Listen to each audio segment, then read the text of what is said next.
ఈ లోక్సభ అంటే ఏంటి, రాజ్యసభ అంటే ఏంటి? మీకు తెలుసు, లోక్సభ సభ్యుడిని ఎంపీఏ అంటారు, మెంబర్ ఆఫ్ పార్లమెంట్. రాజ్యసభ సభ్యుడిని కూడా ఎంపీఏ అంటారు, మెంబర్ ఆఫ్ పార్లమెంట్ అంటారు. ఇక్కడ లోక్సభకి రాజ్యసభకి ఉన్న ఇతర పేర్లు ఏంటి అంటే, లోక్సభని ఏమంటారంటే దిగువ సభ, లోయర్ హౌస్ అని, దిగువ సభ అని. హౌస్ ఆఫ్ రిప్రజెంటేటివ్స్, ప్రజా ప్రతినిధుల సభ అని పిలుస్తారు. ప్రజా ప్రతినిధుల సభ. లోక్సభకి ఉన్న పేర్లు ఏంటి అంటే, ఒకటి లోయర్ హౌస్, దిగువ సభ. రెండవది హౌస్ ఆఫ్ రిప్రజెంటేటివ్స్, ప్రజా ప్రతినిధుల సభ. రాజ్యసభకి చాలా పేర్లు ఉన్నాయండి. రాజ్యసభనే ఎగువ సభ, అప్పర్ హౌస్ అని.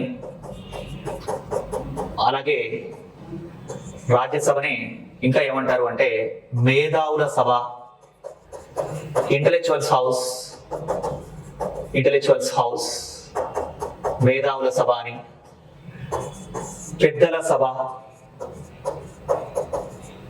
ఎల్డర్స్ హౌస్ అని, పెద్దల సభ అని. శాశ్వత సభ, పర్మనెంట్ హౌస్ అని ఇలా అనేక పేర్లతో పిలుస్తారు.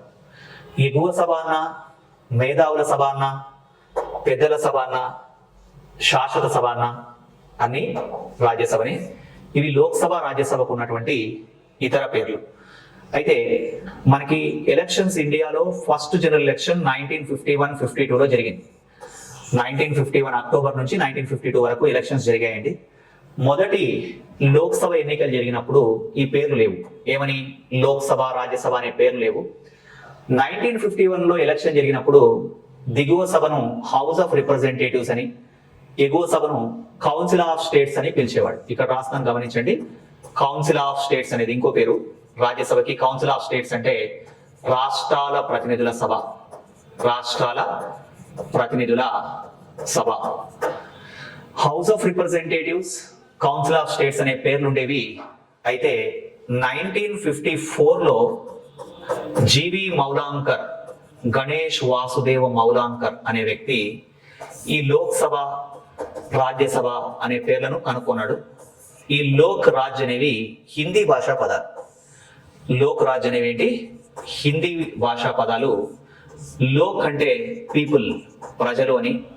రాజ్ అంటే స్టేట్స్, రాష్ట్రాలని అర్థం. సో కాబట్టి ఈ పేర్లు ఎప్పటి నుంచి వాడుకలోకి వచ్చాయి అంటే 1954 నుంచి వాడుకలోకి వచ్చాయి.